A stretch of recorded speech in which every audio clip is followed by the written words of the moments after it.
BFM Business et Tech & Co présente De quoi je me mêle, François Sorel. Bonjour à toutes et à tous, bon week-end, merci d'être là, toujours un vrai plaisir que de vous retrouver chaque fin de semaine, vous le savez, pour votre rendez-vous tech. De quoi je me mail. J'espère que vous avez passé une bonne semaine. Je vous rappelle que De quoi je me mail, c'est dès le vendredi, dès midi, en exclu, le podcast audio qui arrive dans votre flux RSS. Vous n'avez rien à faire avec le petit module bonus. Le vendredi aussi, dès midi, sur la chaîne YouTube de Tech & Co. Et puis le week-end, à la radio et la télé sur BFM Business. Comme ça, vous ne pouvez pas nous rater. Enfin, sauf si vous le voulez, bien sûr. Mais à ce moment-là, on n'en parle pas. Au menu de ce De quoi je me mêle dans un instant, le club de la presse IT. Puis, en deuxième partie, je recevrai l'un des dirigeants de Thomson TV. Alors, vous dites, waouh, Thomson, ça fait des années que je n'ai pas entendu parler de cette marque. Et bien, il faut savoir que Thomson est en train de revenir. Thomson a été démantelé, en quelque sorte, il y a pas mal d'années. Et des Français ont repris cette marque-là pour en fabriquer des télés spéciales Thomson et avec des très bons rapports qualité-prix, surtout des qualités d'images qui sont très intéressantes. On en parlera tout à l'heure avec Alexis Rollin, qui sera mon invité. Voilà, vous savez tout. Le hashtag DQJMM si vous voulez réagir à tout ce qu'on raconte, bien évidemment sur X. Encore une fois, merci d'être là et bienvenue.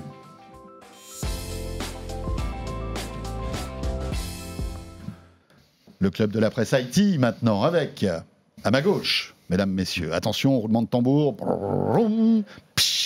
Anthony Morel. Salut François, j'ai l'impression d'entrer au cirque, c'est bien. C'est ça.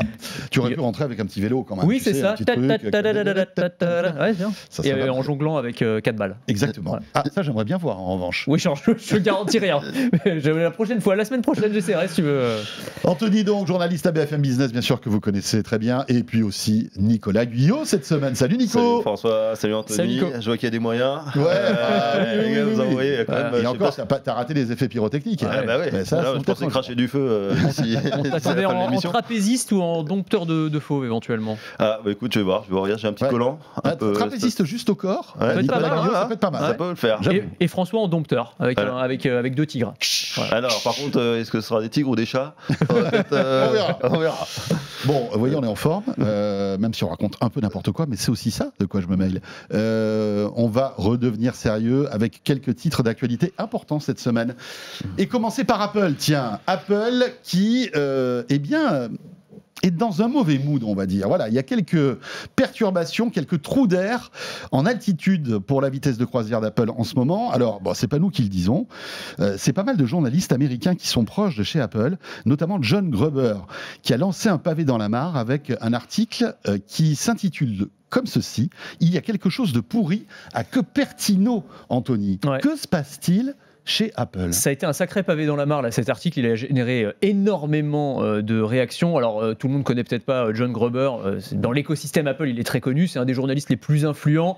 Et avec Mark Gurman. Mais sachant que Gruber, il est vraiment très pro-Apple. C'est-à-dire que vraiment, il est très proche de la direction. Il est invité à toutes les keynotes. Il interviewe régulièrement des cadres Apple. Donc, c'est pas quelqu'un qui va bâcher Apple gratuitement.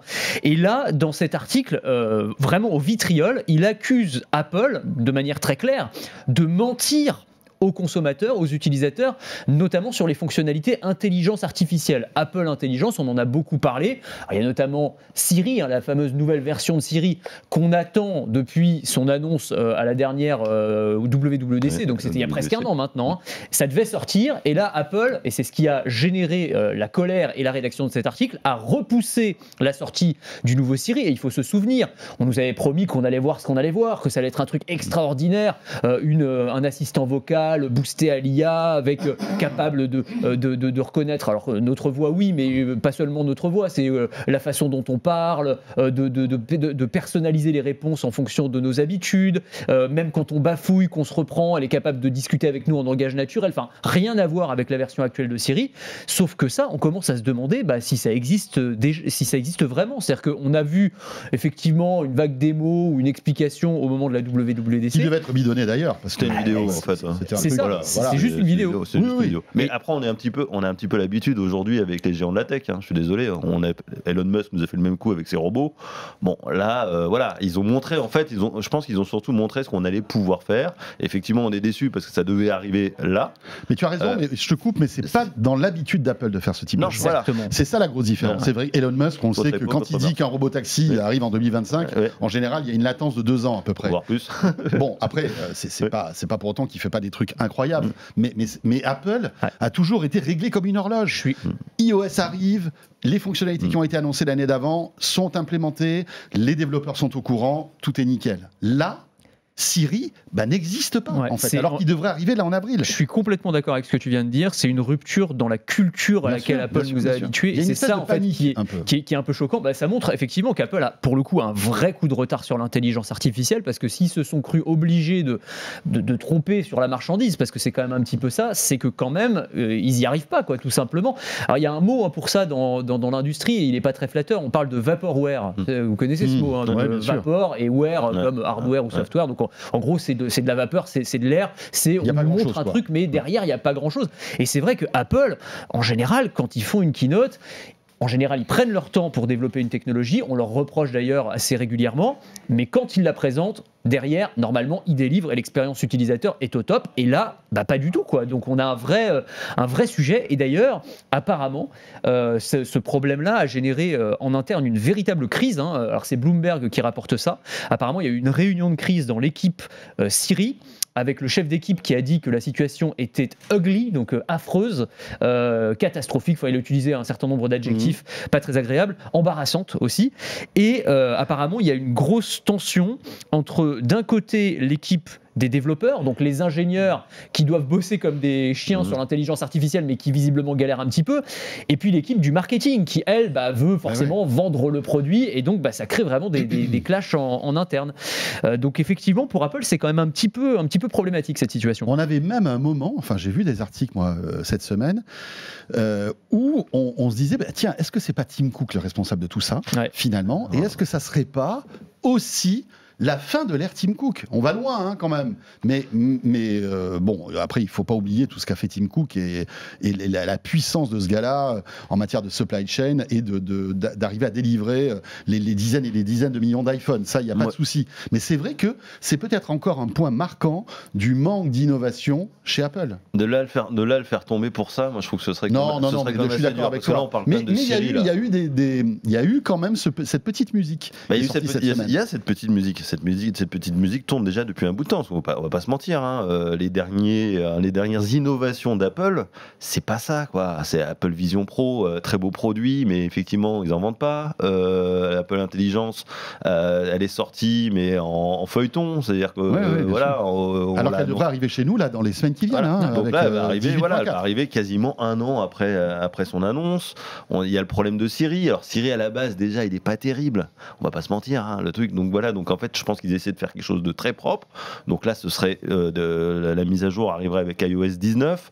Je pense que voilà. Et après, on n'est pas tout à fait aussi à l'abri qu'Apple fasse la même chose qu'avec les moteurs de recherche. Mais à un moment, décroche le téléphone, appelle Google ou OpenAI en disant l'assistant vocal, je vais prendre Gemini. Je sais pas si vous avez essayé sur un Pixel, ça marche super bien. Oui, bien sûr. Voilà. Donc à un moment, on peut le faire aussi avec d'autres technos qu'une techno en interne. Ouais, mais le problème, c'est compliqué pour Apple. Apple, à la base, ils sont pas dans l'IA. Non, mais c'est quand même un aveu d'échec parce que ça veut dire qu'ils ont vu arriver la vague et là, pour le coup, Apple normalement, enfin tu vois, là tu rates quand même un virage technologique. Mais tu vois, entraîner un modèle avec un gros retard. Entraîner un modèle, c'est 90 à 100 jours. Avec quand tu as tous les bons serveurs, etc. Est-ce que Apple avait toute l'infrastructure pour le faire? Quand tu as des dizaines de milliards, enfin je veux dire, quand tu as les moyens d'Apple, si c'est ça le problème, c'est encore plus grave. Non, mais en fait, ça demande du temps. On n'est pas sur un truc, c'est pas immédiat. C'est pas un gars qui va te coder ça comme à l'époque. Vous vous rappelez des démos? Et attention, moi je me rappelle, on est un petit peu des vieux quand même, mais on a quand même vu des démos à l'époque de Steve Jobs sur scène, où globalement le code avait été finalisé à la dernière seconde, ou sinon c'était une démo, voilà. Le premier iPhone, on a souvenir le premier iPhone, la démo, il fallait pas qu'il se plante d'un centimètre, parce que sinon ça plantait. Donc voilà, donc après le problème c'est que à force de dire ça va arriver, ils ont raté un train, deux trains, trois trains. La question c'est est-ce qu'il y a un problème problème effectivement de compétences. Alors maintenant on dit iOS 19. Peut-être même pas au début d'iOS 19, ça arriverait à mi-parcours d'iOS 19, donc peut-être dans un an. Voire 20 même, iOS 20, il y a des rumeurs qui disent. iOS 20, allons-y, qui dit mieux? Ouais, en 2028 à peu près. Non, et je trouve qu'il y a un élément intéressant aussi dans cette histoire. L'article de Mark Gurman est vraiment intéressant, je vous conseille d'ailleurs d'aller lire son blog, il a encore un blog qui s'appelle Daring Fireball, mais qui est vraiment hyper complet sur toute l'actu Apple.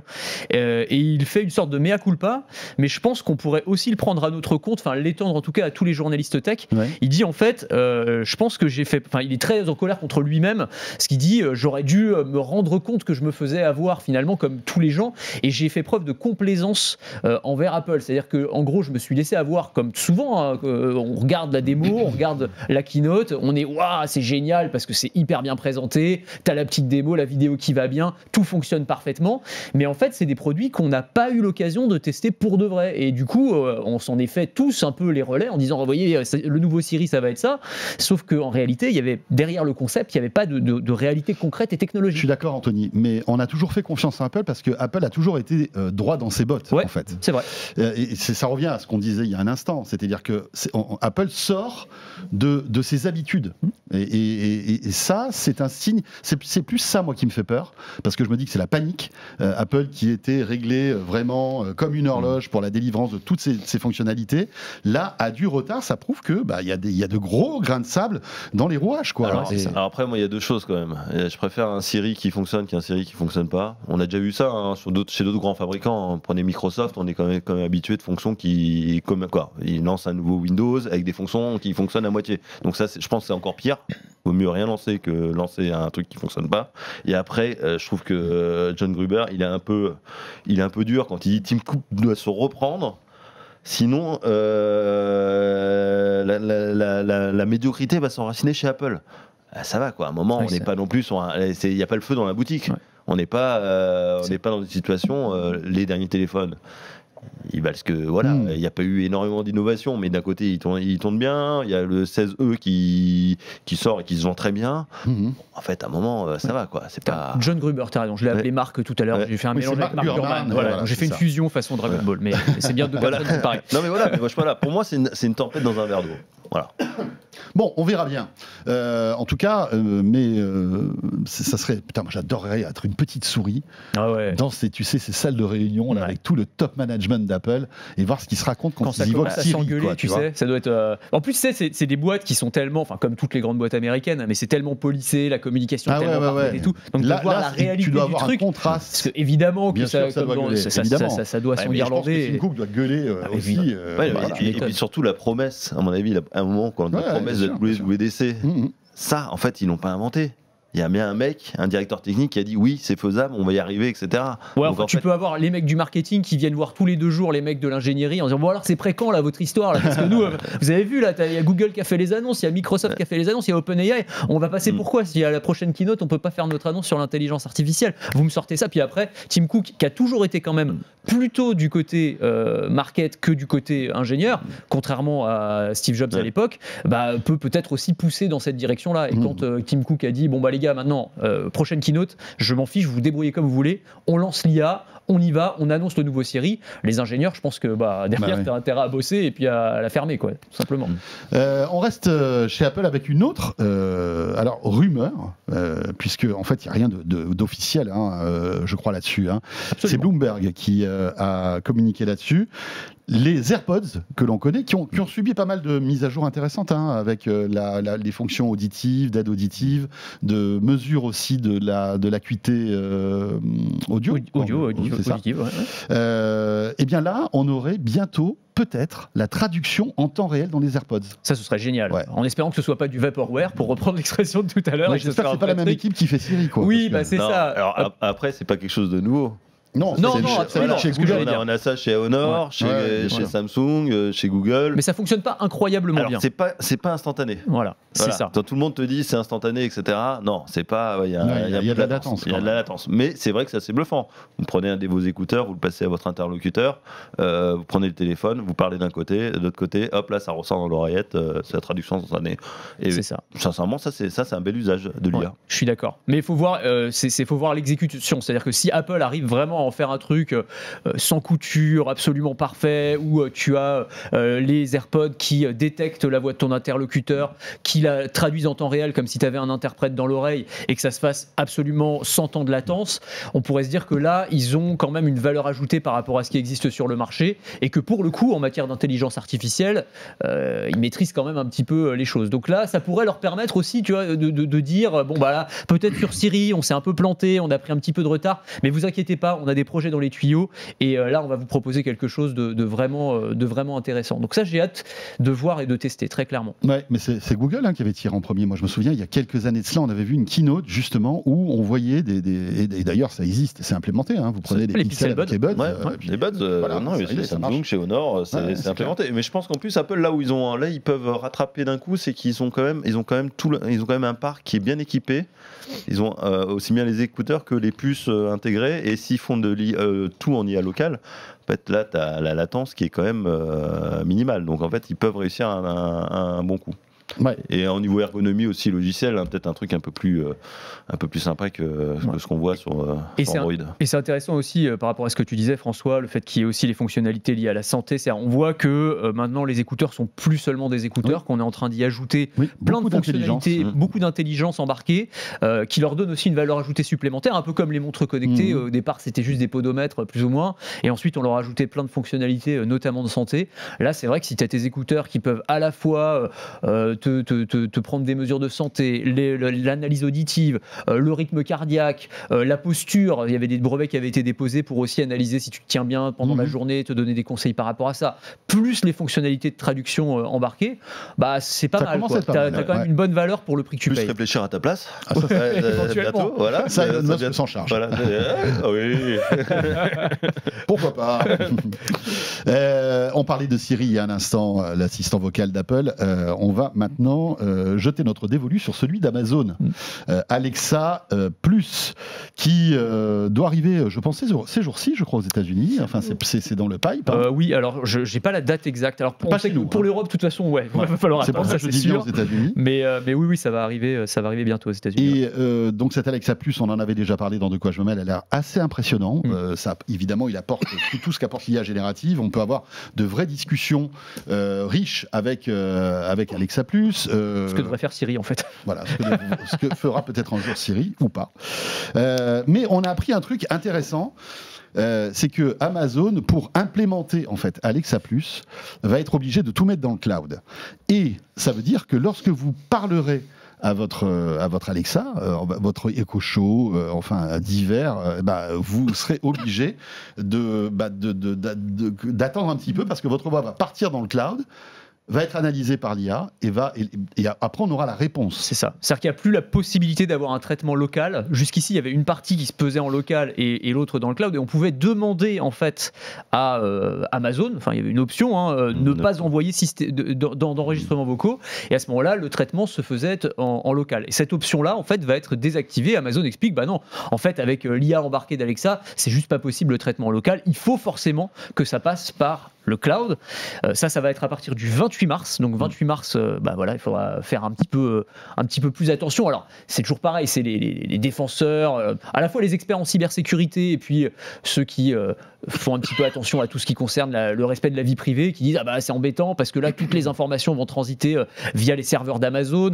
Il y a eu un certain nombre de précédents. Alors, ça commence à dater un petit peu, mais où il y a eu des salariés d'Amazon où on sait qu'ils avaient accès en 2023, en fait. Pour les enregistrements vocaux d'enfants. Alors, sur des appareils d'enfants. Il y a eu une grosse amende de, je sais plus, 25 millions de dollars, je crois, parce qu'ils avaient gardé des enregistrements vocaux d'enfants alors qu'ils étaient censés les supprimer. Et il y a aussi eu des histoires où les employés d'Amazon avaient accès, alors dans des conditions un peu étranges, aux enregistrements vocaux, soi-disant pour améliorer la reconnaissance vocale et l'intelligence artificielle. Mais après, qu'est-ce qu'ils en faisaient ?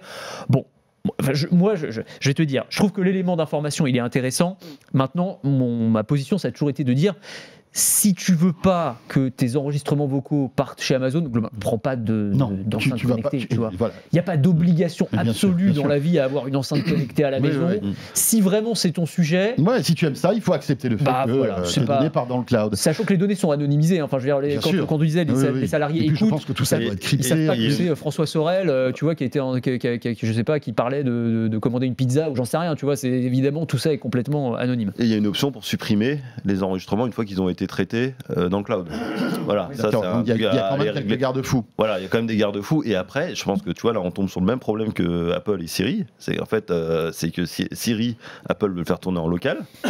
Très compliqué. Plus compliqué. Et Amazon, ils ont été pragmatiques. Et puis je pense qu'il y a aussi un autre truc, c'est que Amazon veut mettre à jour Alexa Plus sur tous les devices, tous les Echo Show. Le problème, c'est qu'il y a des Echo Show qui ont 5, 6 ans, 7 ans, 8 ans.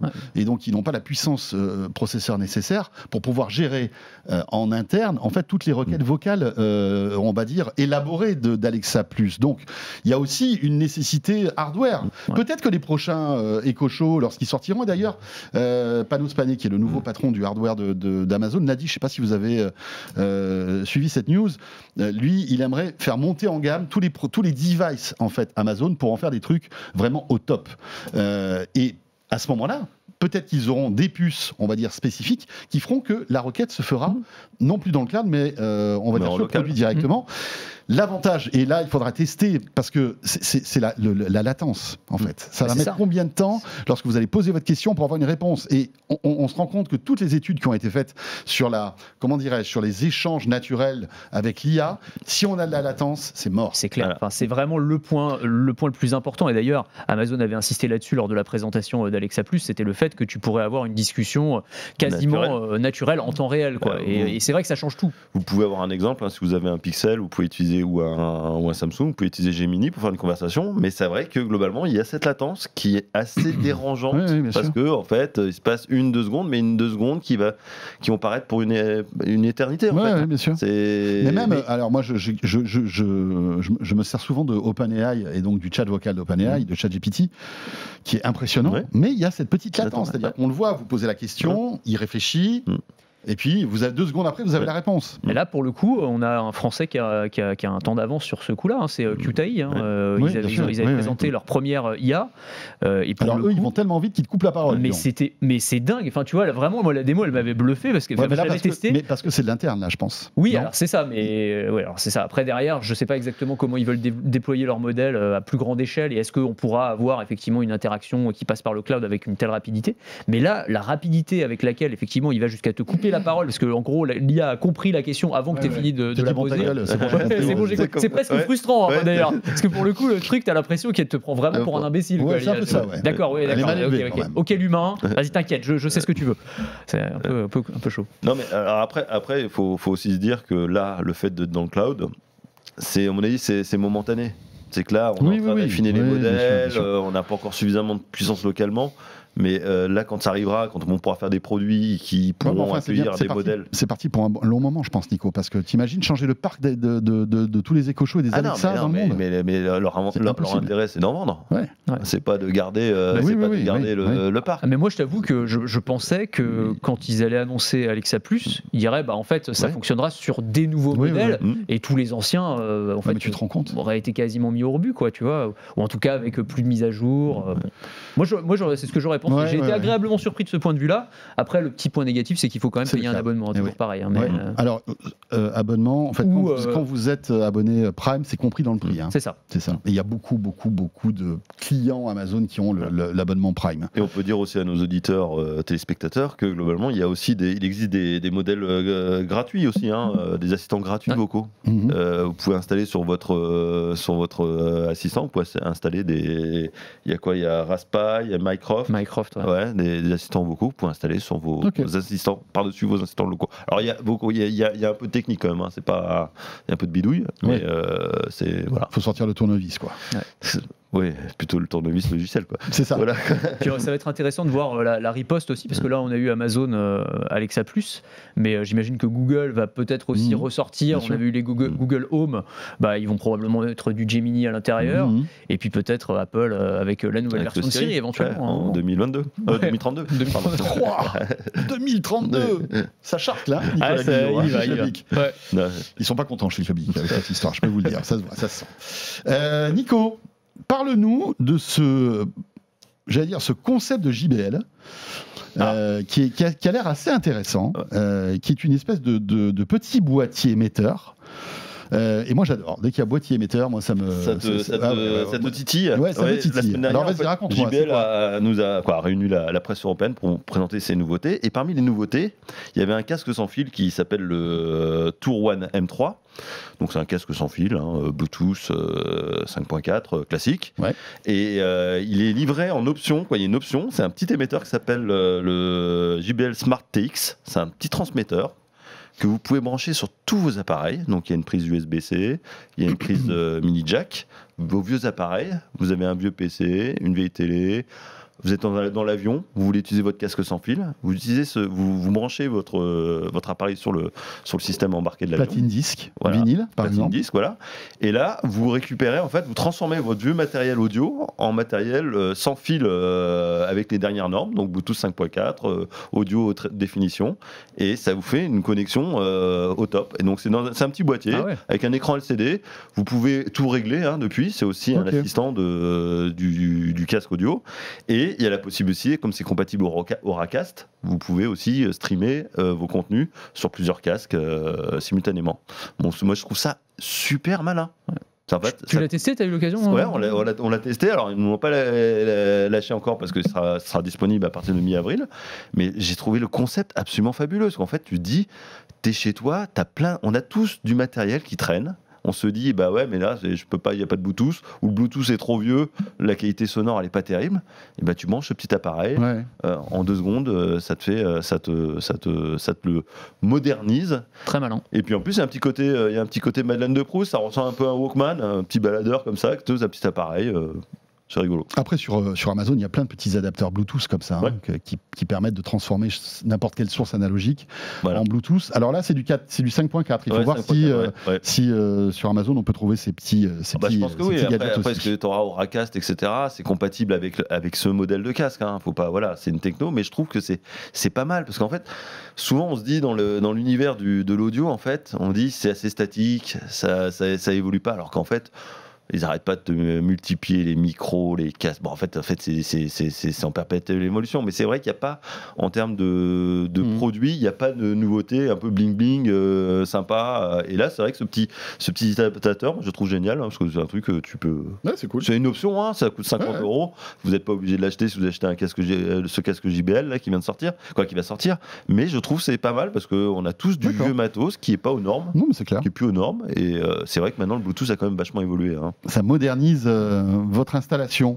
Il nous reste quelques minutes. L'un des grands rendez-vous d'actualité aussi de cette semaine, c'était Nvidia. Nvidia qui a, on va dire, organisé son Super Bowl de l'IA générative et de ses cartes graphiques. Jensen Huang, qui est le patron fondateur de Nvidia, est monté sur scène. Ça a duré plus de 2 heures, cette keynote. Ça comme devient un match de foot américain, quasiment. Voilà. C'est pour ça qu'il appelle ça le Super Bowl, j'imagine. C'est ça. Ça devient... alors Nvidia, bien sûr, c'est vraiment la boîte bankable en ce moment qui tient tout le monde, j'allais dire, avec ses cartes graphiques de dernière génération pour entraîner l'IA, pour faire simple. Et donc là, c'était une keynote qui présentait toutes les nouveautés. Ouais, c'est ça. Tous les nouveaux GPU. Qui allaient arriver. Alors c'est très technique. Oui, alors c'est ça, on va pas entrer dans la technique parce que ça aurait pas tellement d'intérêt, mais parce que c'est vraiment très pointu pour le coup. Moi, ce qui m'a intéressé, c'est l'événement déjà à proprement parler, c'est-à-dire que maintenant les keynotes d'Nvidia, c'est quasiment des keynotes d'Apple, c'est-à-dire que Jensen Huang, le patron, c'est une rockstar. En plus, il est vraiment, c'est une personnalité, il a du charisme, il arrive toujours avec sa veste en cuir. Là, il était sur une scène devant des milliers de personnes, ils ont recréé grâce à l'IA le siège d'Nvidia derrière lui. Il y a toute une scénographie en fait. Faut voir d'où on vient, c'est-à-dire que Nvidia, il y a encore quelques années, c'était une entreprise qui parlait aux gamers, parce que voilà, carte graphique et tout ça, mais qui dans le grand public n'avait pas une résonance aussi importante qu'aujourd'hui, où c'est devenu quand même. Alors maintenant, c'est la 3e plus grosse entreprise, mais c'était à un moment la plus grosse entreprise du monde, quoi. Voilà, parce que c'est vraiment au top de la révolution de l'intelligence artificielle. Ce qui était intéressant, c'est qu'on est à un moment très particulier pour Nvidia, où il faut qu'ils prouvent que leurs nouvelles générations de puces sont intéressantes pour leurs clients, pour Microsoft, Google, Amazon. C'est comment est-ce qu'on fait pour les convaincre, tous ces gens-là, de continuer à acheter des puces toujours plus performantes. Donc là, c'était les Blackwell Ultra et les Vera Rubin, donc c'est celles qui vont sortir cette année puis l'an prochain. Sachant qu'on a on est à un moment où on a des modèles comme DeepSeek, dont on a pas mal parlé, le modèle chinois, qui semble montrer qu'on peut faire des choses extraordinaires avec finalement des puces qui sont un peu datées, avec du vieux matos, et qu'on n'a pas besoin finalement de se ruiner en achetant les dernières puces Nvidia. Et donc l'argument qu'ils ont mis en avant, que je trouve intéressant, c'est de dire l'IA, vous avez encore rien vu. On est encore au début. Là, on a eu l'IA générative, mais la prochaine étape, c'est l'IA agentique, donc l'IA qui va pouvoir faire des choses pour nous, qui va pouvoir aller sur Internet, commander de la nourriture ou passer commande pour nos prochaines vacances. Et puis on va avoir une IA qui va devenir une IA physique, c'est-à-dire une IA embarquée dans des robots humanoïdes, dans des voitures aussi, des voitures autonomes. Oui, il y a des partenariats qui ont été annoncés avec General Motors. Avec General Motors, ils en avaient déjà annoncé avec Hyundai, avec d'autres constructeurs. Et puis il fait toujours venir des robots maintenant sur scène. Moi, c'est ce qui me fascine le plus. Ouais. Je pense que ça va être le truc, tu vois, la robotique humanoïde, où tu vas avoir, bah oui, forcément, un besoin en puce Nvidia, en GPU, parce qu'il va falloir alimenter tous ces robots humanoïdes qu'on veut nous inviter chez nous. Quand tu vois des entreprises comme Tesla avec Optimus, comme Figure AI aussi qui fait des choses extraordinaires, ils imaginent que demain on aura tous à la maison un robot qui pourra réaliser toutes les corvées ménagères, mais évidemment il faut de l'IA embarquée. Ce qui était du domaine du fantasme, ces robots, depuis la nuit des temps, en fait, depuis les grands films de science-fiction des années 50, on se dit, tiens, est-ce que là, grâce à l'IA générative, à cette puissance de calcul, grâce aux capteurs aussi qui permettent aux robots de comprendre comprendre ce qu'il fait, de ce qu'il comprend son environnement, ce qu'il a devant lui, est-ce qu'on n'est pas à l'orée, en fait, de cette révolution robotique? Et encore mieux, parce qu'en fait, là, ils étaient comme dans une grosse opération réassurance. C'est aussi montrer, on a plein de puissance de calcul, on sait faire plein de choses, etc. Mais c'est la force de Nvidia, c'est qu'ils délivrent les briques logicielles du futur. Oui. C'est que là, on parle de robots, c'est pas là, ils n'ont pas fait venir juste un petit robot en montrant voilà, etc. Non, ils ont des modèles qui vont fonctionner avec leur puce. Les modèles, ils s'appellent Isaac Groot, d'ailleurs, c'est assez rigolo. Petite référence à Marvel. Mais en fait, ce qui est top, c'est que voilà, ils vont donner les clés aux entreprises d'aujourd'hui et de demain pour créer les robots qu'on va avoir chez nous. Alors ça va commencer, ça va être des choses assez basiques, mais là déjà le modèle, c'est vraiment des choses qui vont demander de la puissance, donc des puces Nvidia, et voilà. Donc en fait, ils sont en train de nous montrer un peu le futur. C'est ça qui est bien. Moi, j'aime bien dans ce genre de choses, c'est qu'on voit comment on va être demain. Donc effectivement, des voitures un peu plus intelligentes, des robots, de l'IA encore plus... Exactement. Voilà. Je suis complètement d'accord. C'est ce que je veux dire aussi à ceux qui nous écoutent et qui nous regardent, parce qu'on pourrait se dire, ouais, une keynote d'Nvidia, on va un peu s'ennuyer et tout, mais moi, je suis complètement d'accord. En fait, maintenant, ça me fait presque plus rêver que les 3/4 des keynotes où on découvre des nouveaux smartphones qui sont en fait une ressucée de celui d'année d'avant. Mais là, au moins, tu as un truc, vraiment, ça t'ouvre des perspectives sur l'avenir. Mais parce que nous, on est observateurs spécialistes, mais c'est vrai que pour le grand public, c'est violent quand même. Alors, non, la partie où on te montre... Tout le monde peut regarder une keynote Apple. Voilà. En fait, il faut regarder les meilleurs extraits, parce que je suis d'accord. En gros, l'heure où on t'explique toutes les spécificités techniques de Blackwell Ultra, là, forcément, c'est pas le truc le plus intéressant. Elle est compliquée. Mais quand tu fais venir les robots, c'est cool. Voilà, c'est cool. Et puis surtout, tu sais que voilà, ils vont donner les outils aux développeurs pour faire ça. Il nous reste quelques minutes. On évoque aussi l'actualité de cette semaine. C'est Google qui a annoncé ces nouveaux pixels. Alors, 9A, vous savez, la gamme A des pixels, ce sont en fait les pixels de l'automne qui ressortent en version allégée et à des prix souvent toujours très compétitifs. C'est ça qui est intéressant. Moi, j'ai été assez impressionné. Alors, on ne l'a pas encore pris en main, donc on va faire... prendre avec prudence, évidemment, tout ça. Mais sur le papier, moi, il me plaît bien. C'est Galaxy 9A. C'est Galaxy, voilà. Le lapsus. C'est Pixel 9A. Que je trouve assez réussi. D'abord dans le domaine du design. Alors il rompt un petit peu avec la tradition des pixels. Pixel, il se caractérise, vous savez, par le bloc photo avec une protubérance à l'arrière. Donc il leur donne un petit style. Moi j'aime bien. C'est les téléphones que j'utilise au quotidien, moi les pixels. Donc c'est vraiment une gamme que j'aime bien. Là ils sont un petit peu revenus en arrière parce que le bloc photo est intégré intégrés dans le téléphone, donc il n'y a plus cette protubérance, mais je trouve qu'ils sont vraiment réussis, des matériaux assez nobles aussi, et puis ils n'ont pas trop renié, je trouve, sur la qualité par rapport au Pixel 9 classique, parce que c'est ça en général, c'est que tu as une sorte de compromis.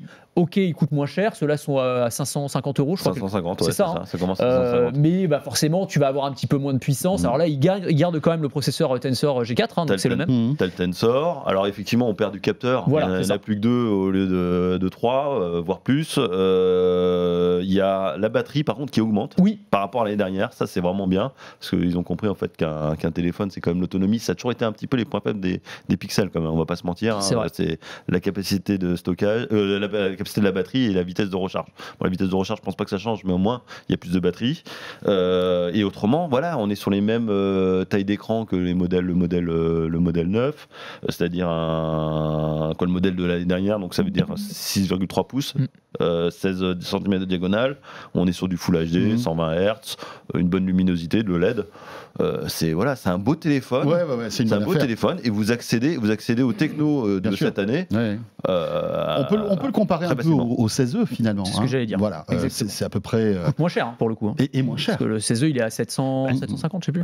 535 € ou c'est dollars 550 €. 550 €. Voilà, pour la version, c'est la version. Il y a 150 € d'écart avec le 16e. Hein. Et ça peut être aussi le bon moment pour ceux qui cherchent les bonnes affaires quand il y a une annonce comme celle-ci. C'est-à-dire qu'en général, les prix des Pixel 8 et Pixel 7 vont baisser mécaniquement. Donc tu vas les trouver là pour le coup. Et les Pixel 8 et même le 7 sont vraiment pas honteux du tout en termes de qualité aujourd'hui. Et là pour le coup, je pense que vous allez les trouver le 7 à peut-être 250 et le 8 à moins de 400 probablement. Voilà. Et l'autre avantage, c'est que maintenant ils sont IP68, donc légèrement, ils résistent aux éclaboussures et la poussière. Et surtout, vous avez de l'IA. Là, vous avez de l'IA, ça fonctionne. Ça fonctionne. Ça fonctionne. Donc en fait, si vous voulez vous amuser avec de l'IA, vous avez un vieux téléphone, ça vaut le coup, parce que 550 €, c'est... En attendant, parce que les prochains, les 10, ils sortiront à la rentrée prochaine. Enfin oui, en août en général. Les annonces sont faites en août. Merci beaucoup à tous les deux. Merci François. Merci François. L'actu danse. Beaucoup de choses. Tant mieux, cela dit. Merci Anthony Morel de BFM Business et Nicolas Guyot, rédacteur en chef de clubic.com, site que personnellement, moi je visite tous les jours. Moi aussi. Il y a plein d'actu sympa et on le doit entre autres au monsieur qui est là, parce que donc merci. Non, mais n'hésitez pas à passer, vous êtes les bienvenus. Voilà, et avec le site de Tech & Co, bien évidemment, mais on n'a jamais assez d'infos. Il faut varier ses sources d'actualité tech. Bien sûr. Vous restez avec nous parce qu'on se retrouve pour le petit module bonus. Tout à l'heure, on va parler de cette histoire de Chromecast là, qui marchait plus. Enfin, chez Google, ils ont appuyé sur un mauvais bouton, je pense, à un moment. Mais tu vas nous expliquer tout ça, Nico. Module bonus qui ne sera disponible, comme d'habitude, vous le savez, que sur le podcast audio. Voilà, on félicite et on remercie, on récompense tous ceux qui nous écoutez peut-être qu'en audio, en podcast. Et si vous êtes avec nous en télé et on va dire en audio traditionnel, et bien là, dans un instant, on va redécouvrir une marque mythique, Thomson, qui est revenu sur le devant de la scène depuis quelques années maintenant avec de nouveaux produits. Et je reçois l'un de ses patrons tout de suite. À tout de suite donc. De quoi je me mêle sur BFM Business et Tech & Co.